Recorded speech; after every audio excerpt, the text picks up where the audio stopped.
avec Jesse Santini dans le cadre de ce Gotha 4e édition, le Pride Edition. Alors Jesse, l'homme aux 100 combats qui vient se mesurer aux athlètes du Pancrace. Alors d'où vient cette idée de revenir après, parce que tu avais déjà combattu en MMA, après tant d'années dans ce sport?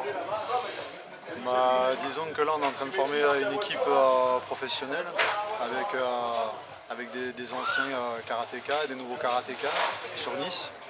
Donc moi j'ai créé mon école, le Bushido, et on vient de la Fédération Française de Karaté, nous à la base, hein, et j'ai toujours combattu dans beaucoup de styles différents, donc, et dans le MMA aussi à l'étranger. Et là, on m'a proposé un combat au Gotha par l'intermédiaire de quelqu'un que je connaissais dans le milieu du karaté, et j'ai accepté. Et puis j'ai deux autres combattants qui seront présents aussi dans la compétition demain soir. Alors on a déjà dû te poser cette question 100 fois, mais qu'est-ce que ça fait de faire 100 combats comme ça d'affilée Alors 100 combats certes en karaté, mais vraiment là c'est... Les 100 combats, on voit un peu toute sa vie défiler, quoi, hein.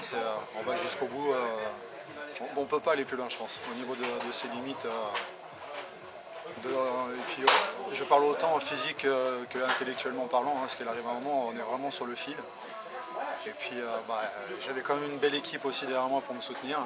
À Nice, hein, il y a beaucoup de karatékas de valeur et qui étaient présents dans mon coin aussi, des préparateurs physiques, etc., qui m'ont suivi tout au long du parcours. Ma famille aussi, évidemment, ma femme, Céline, qui est aussi une grande combattante au niveau national, en karaté également.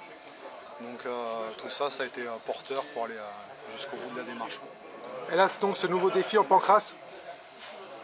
Oui, là, le nouveau défi en Pancrace, ouais, je dirais que je ne l'aborde pas sereinement, mais bon, avec tout ce que j'ai déjà derrière moi, c'est du bonus, on va dire. Voilà. Moi, j'étais champion de France, d'Europe, champion du monde en karaté. Donc là, je suis là aussi pour me faire plaisir. C'est évident que j'y vais pas à la fleur au fusil. Je me suis jamais présenté à un combat, on va dire, très décontracté, côté frimeur en avant. J'aime bien préparer les choses correctement, avec des gens autour de moi qui sont compétents.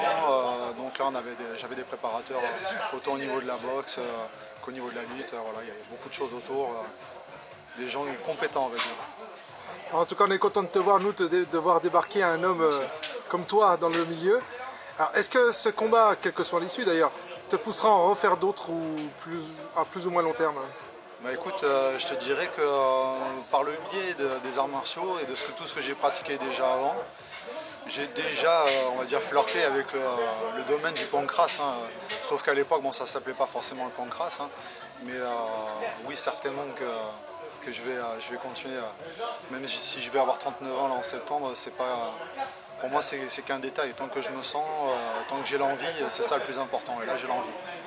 Donc on est là. Écoute, merci pour cette petite entrevue. Ça fait vraiment plaisir de recevoir des gens comme toi dans notre sport. Et bonne chance pour demain et à très bientôt pour la suite. Ça roule.